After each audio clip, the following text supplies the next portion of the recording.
Welcome to episode 76 of the 3M Fear podcast. This episode, The Amen's Family Haunting, is the real story behind the movie The Deliverance. Now, there are a lot of similarities between the movie and the real story, but not everything. In this episode, I'm just going to narrate the real life story. In November of 2011, Latoya Amens moved into a new home on 3860 Carolina Street in Gary, Indiana, with her 3 children and her mother, Rosa Campbell. They were excited for their future in what seemed like a peaceful neighborhood. At first, everything seemed normal. Life was going well for this family, but in December, strange things started happening. As winter set in, Latoya noticed a large swarm of flies in their front porch. Although it was covered, the flies looked as if they were trying to break in. Every day, she and her mother would kill the flies, but the very next day, even more would return. This strange occurrence continued for some time. But then, suddenly as they had come, the flies disappeared, giving Latoya a sense of relief. But this relief was short-lived, because from then on, what would happen would horrify everyone. I was very frightened. I knew I was up against something supernatural. I knew it wasn't anything of this world. I knew it was only one way to fight it, and that was with God.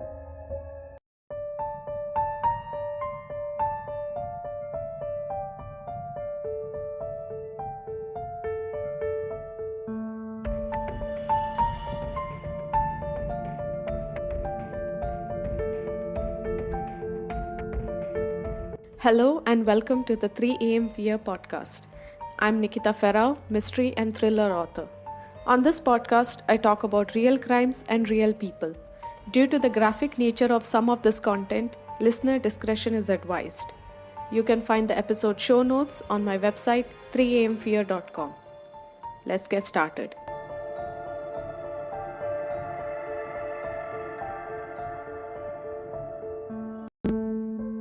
Every night around midnight, when the family was in bed, they would hear the sound of heavy footsteps climbing the basement stairs. Latoya and her mother would lie in bed, terrified, listening as the steps got closer and closer to the top. Even if they locked the basement door, it would still open on its own. Whenever they checked, they would find nothing. Just the basement door wide open, revealing the darkness below. One quiet night, Latoya was woken up by the sound of her closet door creaking open. When she turned to look, she saw a tall, shadowy figure emerging from the closet. The figure walked out of a room and into the living room.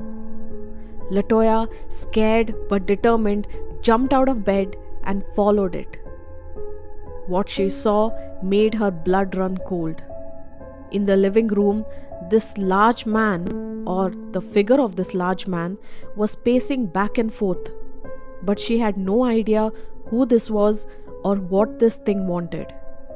As if out of instinct, Latoya switched on the light, but when she did, the figure disappeared.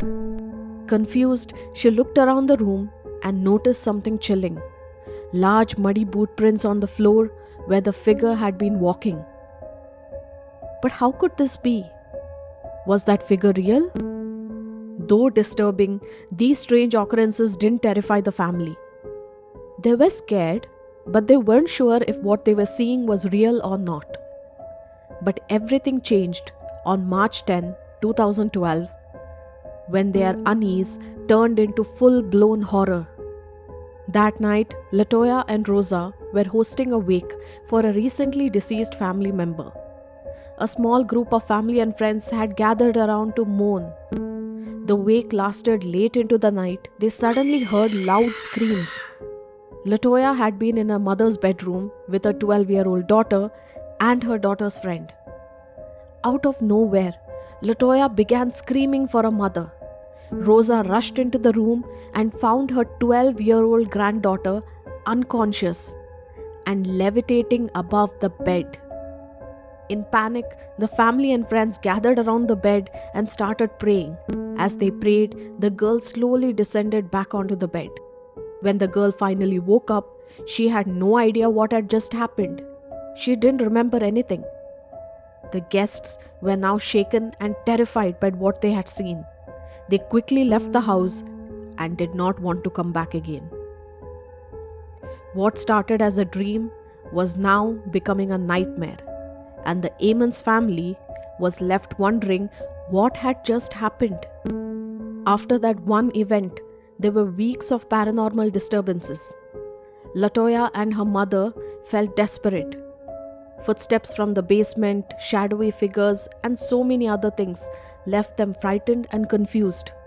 Unsure of where they could go, they reached out to local churches, but most of the churches refused to listen to them. Finally, they found one church who was ready to listen to their story. To their horror, the church officials confirmed their worst fears. They were dealing with a demonic entity. The church advised them to purify their home, and that's exactly what they did. They scrubbed the house with bleach and ammonia, anointed the children's hands and feet with olive oil, and marked crosses on their foreheads. They wanted even more help, and that is when they consulted two clairvoyants who informed them that their home had been infested with over 200 demons. The clairvoyants advised the family to move, but because of financial reasons, they couldn't leave the house. Now, instead of moving, Latoya decided to create an altar in the basement, as it was suggested that that was the place that had the highest amount of entities. She set up an end table, draped a white sheet, and placed the statues of Mary, Joseph, and Jesus on it. Candles were lit, and the basement walls were lined with salt for protection. Dressed in white, Latoya and a friend conducted a cleansing ritual. They burned sage and sulfur, drawing crosses in the smoke throughout the house while reciting Psalm 91. For 3 days after the ritual, the house remained quiet and the family was peaceful. But soon, things took a darker turn. Latoya noticed a change in her children.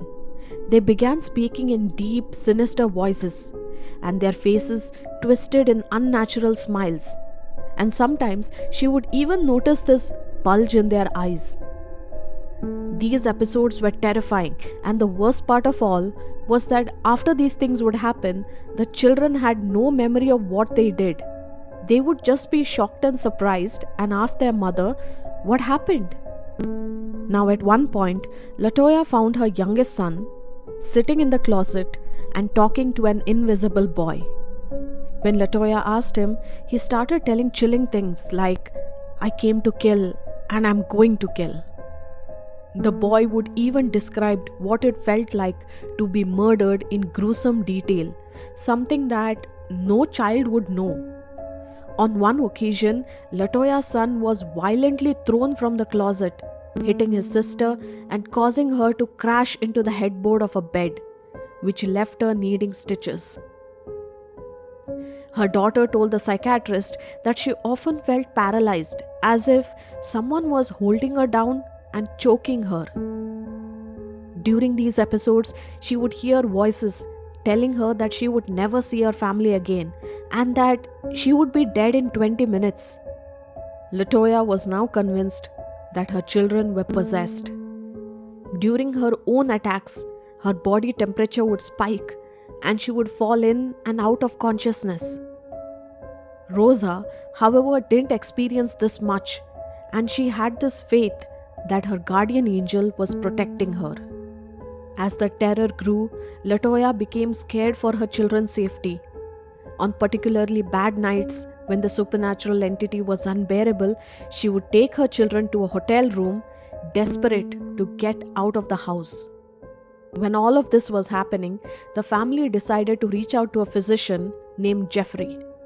On April 19, 2012, when he visited the house during one of these supposed hauntings, he saw their behavior and he said that this was just delusion.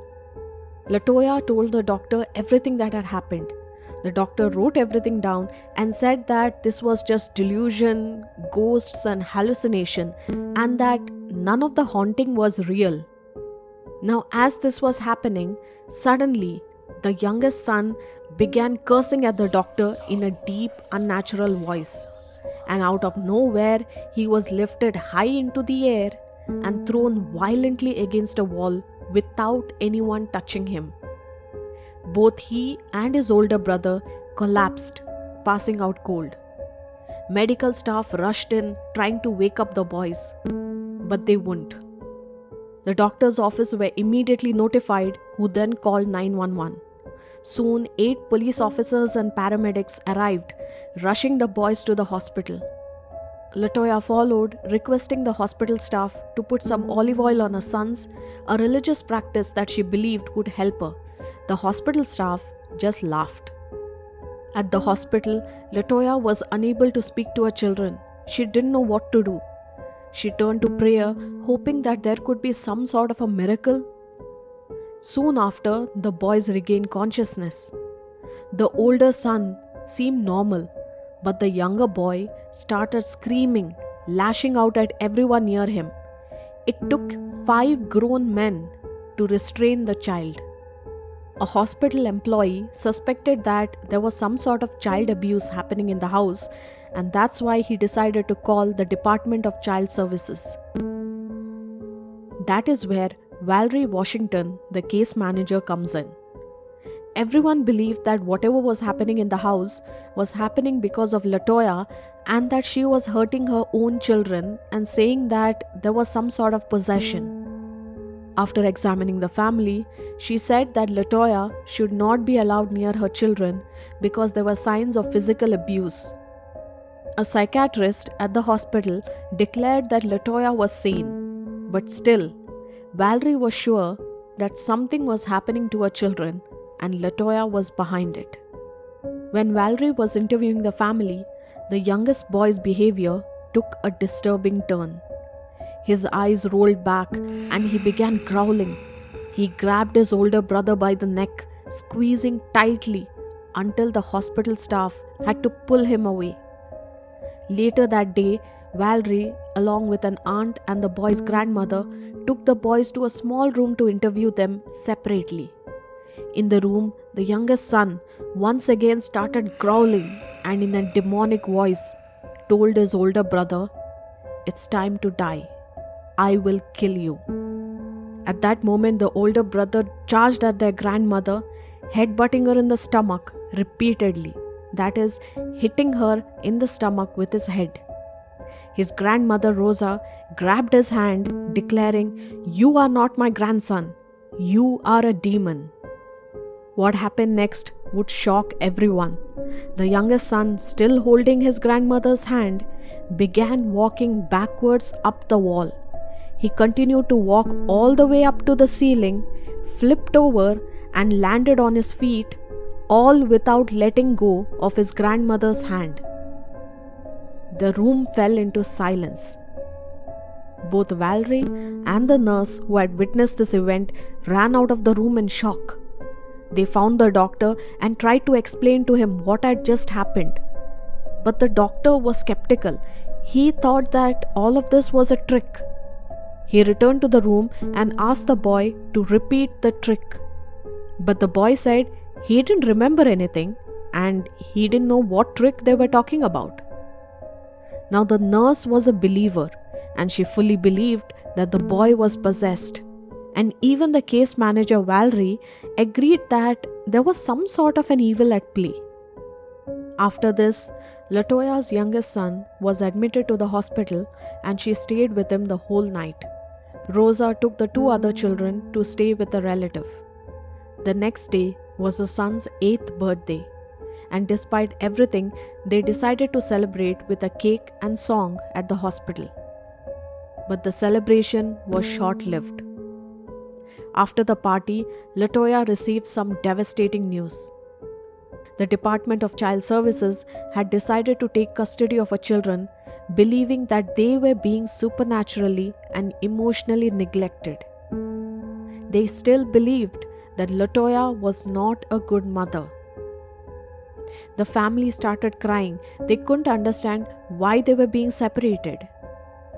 On April 20th, 2012, Latoya received some unexpected help. The hospital chaplain decided to talk to Reverend Michael Magnot about the case. Now, the local reverend had never performed an exorcism before, but he decided to help. He visited Latoya and Rosa at their home, and while speaking to them, strange things started happening. A light in the bathroom flickered, but stopped every time the reverend came near it. The kitchen blinds would go back and forth even though there was no wind. Reverend Michael even noticed wet footprints on the living room floor. During the interview, Latoya claimed of migraine, so when the reverend placed a crucifix on her head, she immediately started convulsing. That is, started having a seizure. After spending 4 hours with Latoya and Rosa, Reverend Magnot was convinced that there were demons in the house. He decided to bless the house and told them that they needed to leave. It wasn't safe for them.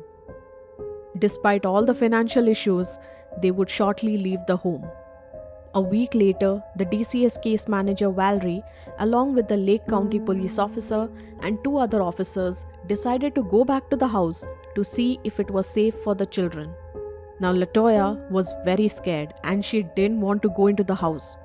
So Rosa decided to lead everyone inside. They went down the stairs to the basement, and that is where they saw this small patch of dirt.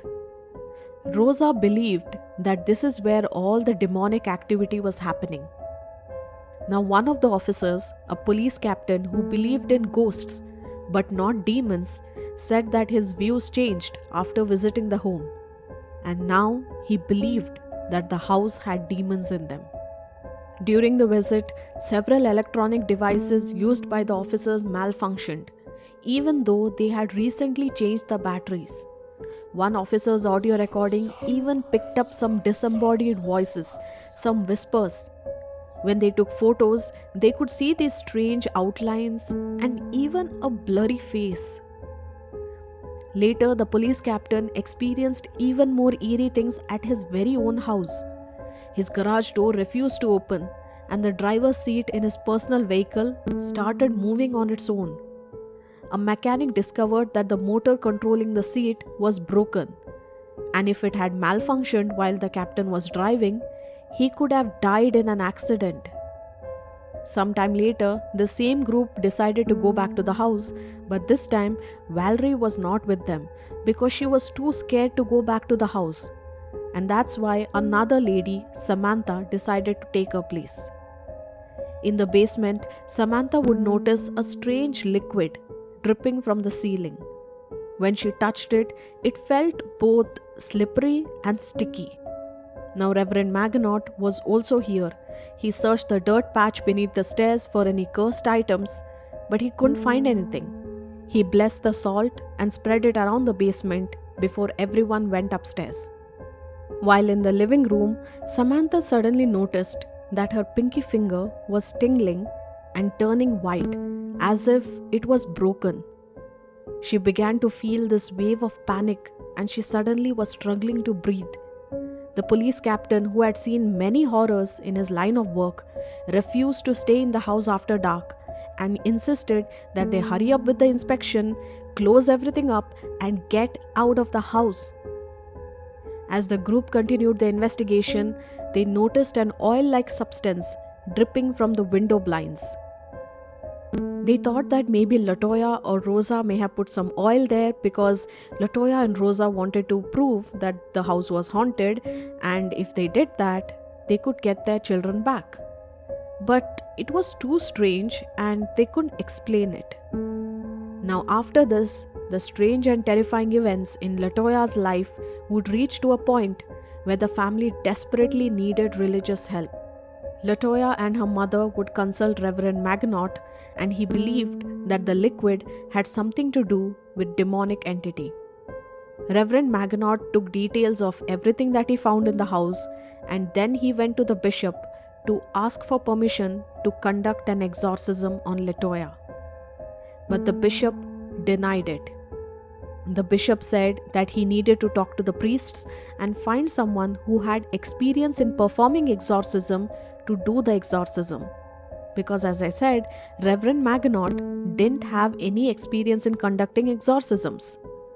But despite all of this, the church didn't approve. Now, Maginot didn't want to give up, so he decided that he would conduct a small exorcism, like a minor exorcism. Apparently, for a minor exorcism, he didn't need any sort of approval from the church, and so he decided to do it.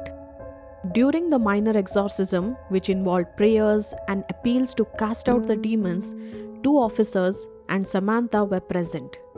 Samantha would later say that she wasn't sure if it was demonic, but she felt an intense and chilling presence in the room, as though someone was behind her, breathing down her neck. Shortly after the ritual, Samantha began to suffer a string of unfortunate accidents. She broke her ribs, her hand, her ankle. It just was like bad luck happening over and over and over again. It was too much for her to avoid. Despite all the challenges that happened, it is said that the minor exorcism had some sort of a success. And when this happened, the bishop finally gave Reverend Maginot the permission to conduct a full-fledged exorcism on Latoya. And this time, the church would support him.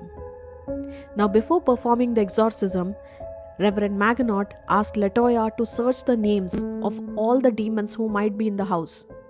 When Latoya tried to research these names, it is said that she became sick and her computer kept shutting down. But she kept doing it, she kept searching, and finally she came up with the name Beelzebub, the Lord of the Flies, along with some other demons known for harming children. Reverend Maginot would go on to perform 3 exorcisms on Latoya at his church. The first 2 were done in English, and the third one would be in Latin, because it is said that Latin was stronger in spiritual weight. During each of the exorcisms, Reverend Maginot pressed a crucifix in Latoya's head and repeated, "I cast you out, unclean spirit, along with every satanic power of the enemy, every specter from hell, and all of your companions in the name of the Lord Jesus Christ." With every exorcism, his voice grew louder and more powerful, slowly weakening the demons. Now, during this whole time, Latoya's body reacted violently. She was not just sitting quietly, her body was convulsing. She was having attack after attack. She said that the pain was worse than childbirth. She prayed along with Reverend Maginot until it became too painful to continue, and she finally collapsed into sleep, signaling that the ritual had ended. Between the second and third exorcism, which were conducted weeks apart, a woman who had helped with these rituals was given a backup plan. She had to write the name of the demon on a piece of paper and place it in an envelope and then put some blessed salt around it. If Latoya had any other problems, the woman was told to burn the envelope. During this time, Latoya and her family moved into a new home in Indianapolis, where Reverend Maginot blessed the house for their protection. But one night, there was a violent storm outside. Latoya called the Reverend, complaining of terrible nightmares about the demons. And following the backup plan, the woman burnt the envelope, and after that, all the nightmares stopped. As time passed, new tenants moved into the Carolina Street house. The landlord said that after the Amons family left, they had no other problems.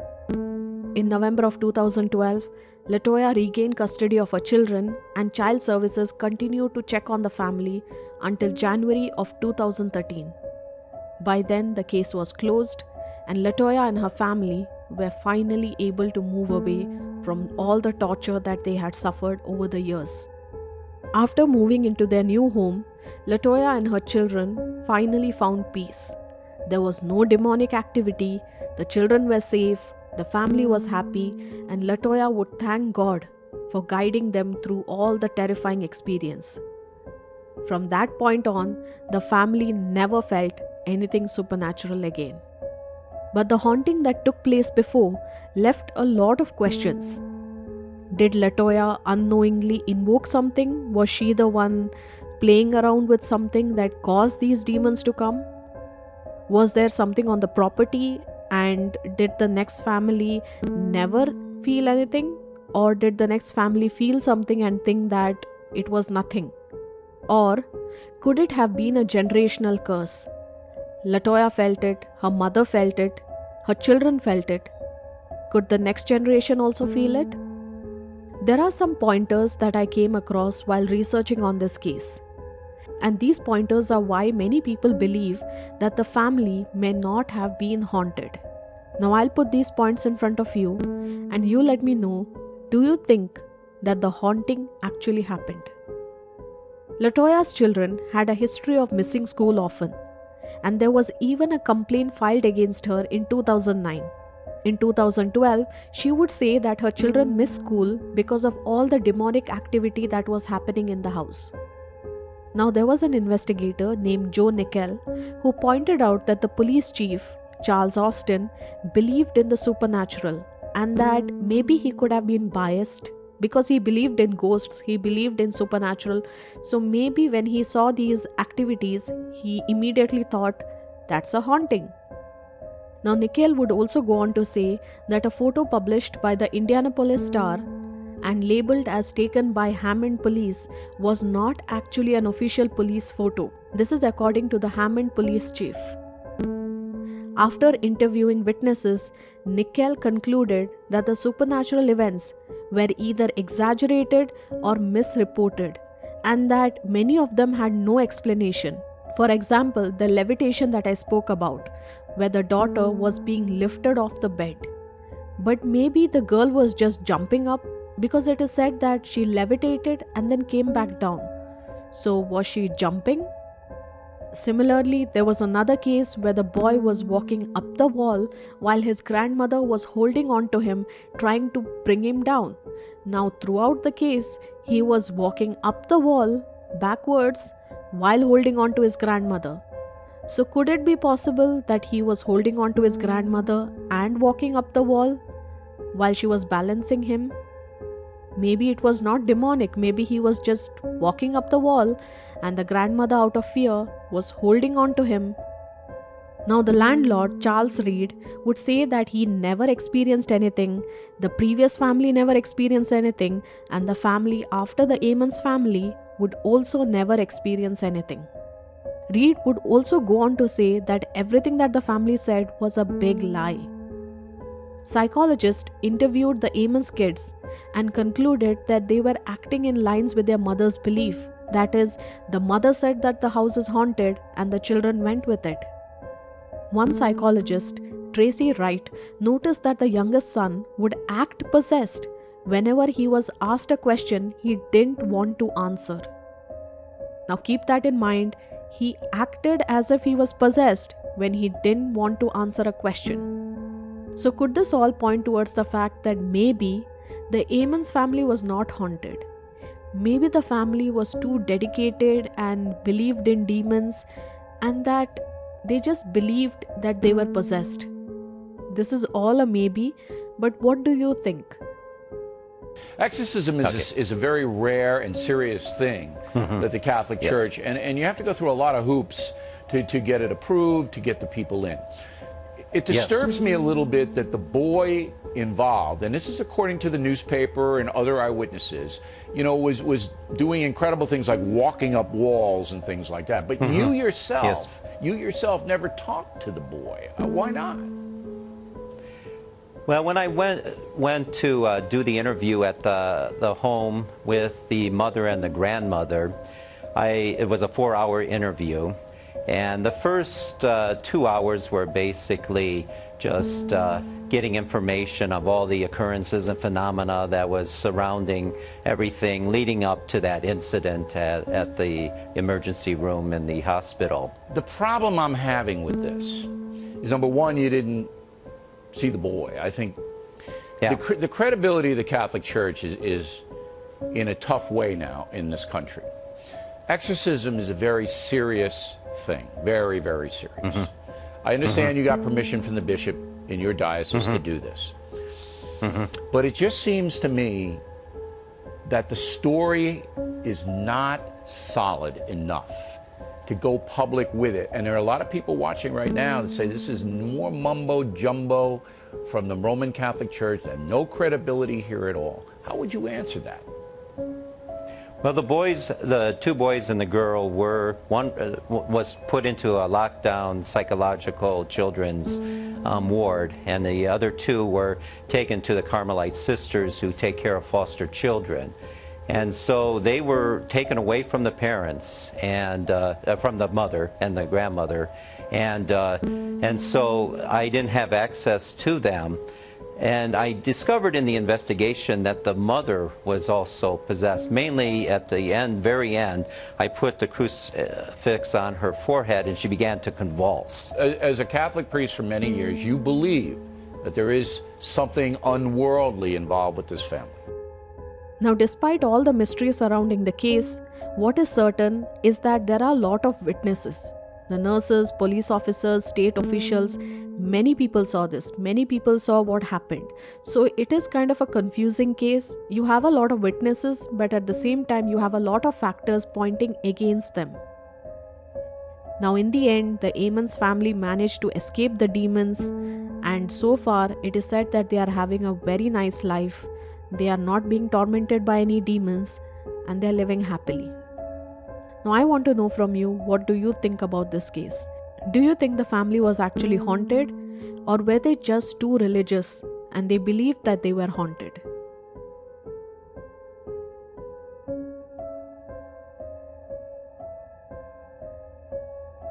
A big thank you to all my fellow listeners who have been listening and supporting this episode. Your reviews, your listens mean a lot. If you love this episode, if you love the stories that I put out, then please do leave a rating on whichever podcasting platform you're listening from. It would really mean the world to me. Other than this, I also have a YouTube and an Instagram page. I'll link it in the description. Do check it out. I have different stories on Instagram, and I'm planning to put out some short horror stories on YouTube. So do subscribe to my YouTube channel and stay tuned. I am also an author, love fiction stories. If you want to check out my free fiction book, I'll link it in the description. I'll also link my other account in the description where I talk about fiction writing, travel, and I also will soon start sharing fiction stories. So stay tuned. So do follow me there. Thank you so much for everything. That's all for this week.